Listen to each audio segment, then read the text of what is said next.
Que a taxa de desemprego subiu para 8,6% de dezembro a fevereiro, um aumento de 0,5 ponto percentual em relação ao trimestre anterior. Hoje são 9.200.000 desempregados, cenário diferente dos últimos 6 trimestres. Nesse período, houve queda na taxa de desemprego pela recuperação do trabalho no período pós-pandemia. Ana, tá ficando complicada a situação aí do governo para mostrar esses números aí, completando 100 dias de governo. E já quero aproveitar, emendando, pedir para a produção exibir a capa da Herança Bendita. Foi uma capa que nós recuperamos, está aí então, a capa assinada pelo Arthur Piva, foi de dezembro de 2022. Mesmo antes de assumir, Lula já acusa o atual governo dos piores crimes econômicos dos últimos 500 anos. Mas os números mostram que a realidade é exatamente o contrário. Contra fatos não há argumentos, né? E como diz aqui o escritor americano Ben Shapiro, os fatos não se importam com seus sentimentos. Então, esse desgoverno pode gritar o que quiser, xingar o presidente Bolsonaro, a equipe econômica, Paulo Guedes, e, enfim, toda aquela lista de absurdos que eles gostam de falar, mas os números estão aí. E essa edição da revista Oeste é histórica. Os números estão todos lá, não tem como brigar. Né? Não tem como brigar. O próprio Banco Mundial, né, falaram tanto, a ministra Marina Silva disse lá em Davos sobre os 122 milhões, né, de famintos no Brasil, vem a CNBB e emplaca aí uma campanha da fraternidade alavancando números falsos, mentirosos, de 33 milhões de famintos no Brasil. Aí vem o Banco Mundial, né, uma instituição estrangeira, e fala, não é bem assim, né? A fome diminuiu no Brasil para patamares históricos. É claro que ainda existe muito território para ser consertado, muitas soluções que nós podemos discutir, e aí que está o X da questão. Estamos aí 100 dias num governo que não propõe absolutamente nada, que só fala do governo passado, só fala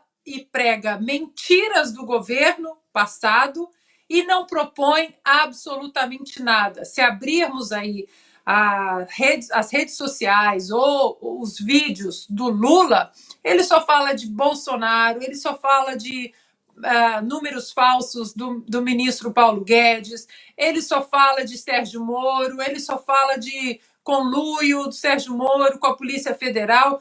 Não há nenhum projeto de nação. Esse desgoverno foi eleito na mentira. Não há projeto em absoluto. Vou pegar a minha área anterior à de jornalista. Peguem o Ministério do Esporte. Não há projeto nenhum para o esporte. Um ministério que foi extinto, ainda bem, sob a administração do presidente Temer.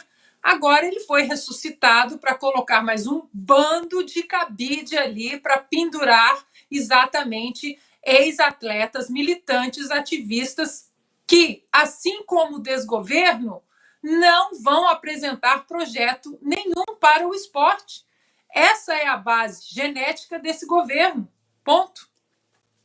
Silvio, o Brasil encerra março, então, com 9.200.000 desempregados. Pois é, Paula, se fosse seguir o manual de redação do consórcio da imprensa, a gente poderia dizer que o desemprego desmelhorou agora, para usar o linguajar, né, que eles utilizavam na época do governo Jair Bolsonaro. Quem não se lembra do despiora e de todas as manchetes adversativas que simplesmente sumiram desde que o presidente Lula assumiu o governo. Paula, a Ana disse muito bem, e a gente tem que repisar isso aqui, principalmente porque estamos, repito, às vésperas dos 100 dias de governo, e não teve um dia sequer de governo. Este governo não tem nenhum plano de voo, nem nunca teve. Esse arcabouço fiscal apresentado agora, esse PowerPoint mal acabado que frisamos há pouco, isso só aconteceu nesta semana porque eles precisavam de uma cortina de fumaça para alimentar as manchetes da imprensa, da velha mídia, no dia em que o presidente Jair Bolsonaro retornou ao Brasil. Simples assim, como diz o mestre Augusto Nunes. Eles precisavam de uma cortina de fumaça, é só isso. Aquela cartilha não diz absolutamente nada, Paula. Sobre o desemprego, bom lembrar aqui, né? O presidente Jair Bolsonaro pegou no início do seu governo, tinha 11,9, quase 12 milhões de desempregados. Entregou com 7,9. Agora, o número do trimestre considerado, né, os últimos 3 meses, é 8,6.